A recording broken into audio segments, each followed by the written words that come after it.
यांनी या विभागाचा कार्यभार हाती घेतल्यानंतर अपारक ऊर्जा क्षेत्रामध्ये महाराष्ट्राने मोठ्या प्रमाणात झेप घेतलेली आहे।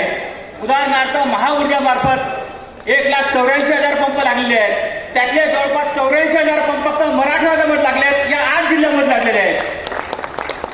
असे हे आपले कार्यक्षम मंत्री असल्यामुळे महाराष्ट्रामध्ये उदाहरणार्थ जास्तीत जास्त मराठवाड्यामध्ये, उस्मानाबादमध्ये, बीडमध्ये, तसेच औरंगाबाद, छत्रपती संभाजीनगर, जालनामध्ये मोठमोठ्या प्रकारचे सोलार प्रोजेक्ट मेगावॅटमध्ये, तसेच विंड पॉवर प्रोजेक्ट येत आहे।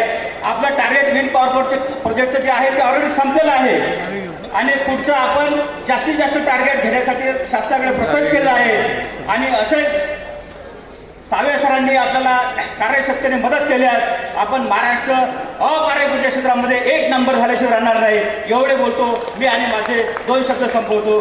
नमस्कार, जय हिंद, जय महाराष्ट्र।